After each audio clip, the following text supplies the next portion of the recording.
So, you're thinking about quitting sugar. It's something a lot of us consider, right? But what actually happens to your body when you just stop?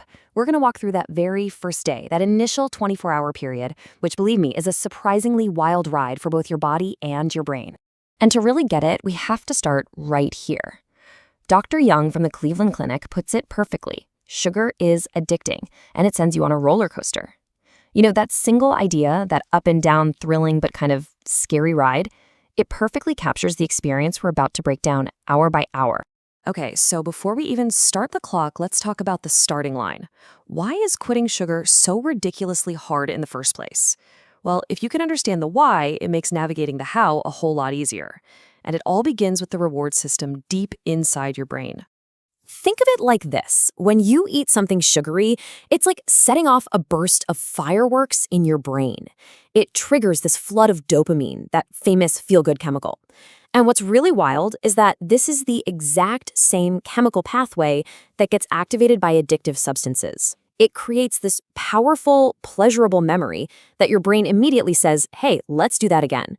Now, we need to be super clear here. We're not talking about the natural sugar you'd find in, say, an apple.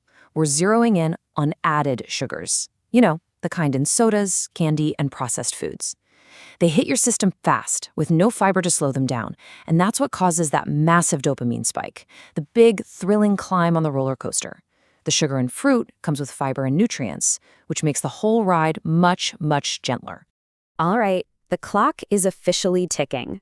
You've had your last cookie, your last sweet tea, whatever it was. And these first few hours, well, they can be pretty deceptive. It's like the quiet before the storm, that slow, clack, clack, clack ascent on the roller coaster before the big drop. During this time, your body's just coasting, using up that last bit of sugar fuel it has on hand. It's burning through its readily available energy stores, called glycogen. So your brain's reward centers, which were just buzzing with dopamine a little while ago, they start to quiet down. Honestly, you might feel totally fine, maybe even a little proud of yourself. But trust me, under the surface, a huge shift is already underway. And that brings us right here, to the midday crash. This is the moment that roller coaster car finally crests the hill and begins that stomach-lurching steep dive down.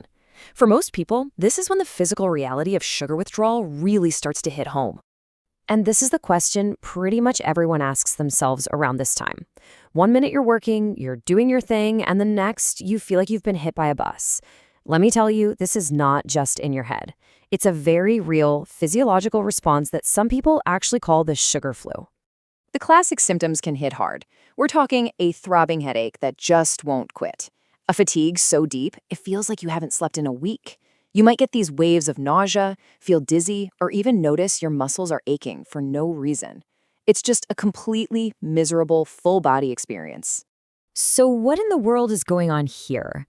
Well, a big part of the answer is something called reactive hypoglycemia. Basically, when your blood sugar, which was way up high, suddenly crashes down, your body panics. It thinks it's in an emergency, so it pumps out stress hormones like adrenaline and cortisol to try and fix things. And that hormonal surge is what causes the racing heart, the anxiety, and all that awful physical discomfort. So, just as that physical storm is raging, a whole new battle opens up on a different front, inside your brain. The second half of day one often becomes less about how your body feels and more about an intense psychological and emotional fight. This is when the cravings for anything and everything sweet can become overwhelming. You might find yourself snapping at people for no reason because you're so irritable. A general sense of anxiety might just settle over you.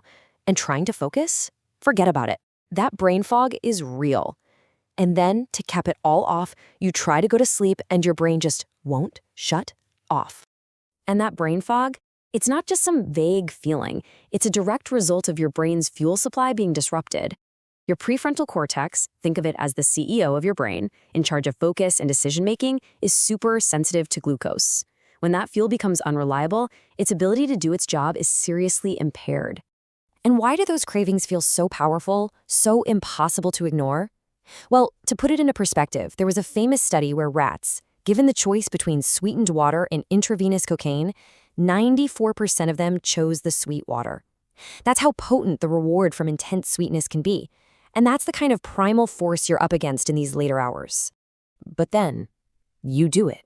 You get through all 24 hours. The sun comes up on day 2, and that is a huge milestone. You've officially survived the steepest drop on the roller coaster. And now we can actually start to look at the path forward. See, the really important thing to remember is that those first 24 hours are just the start of a healing process.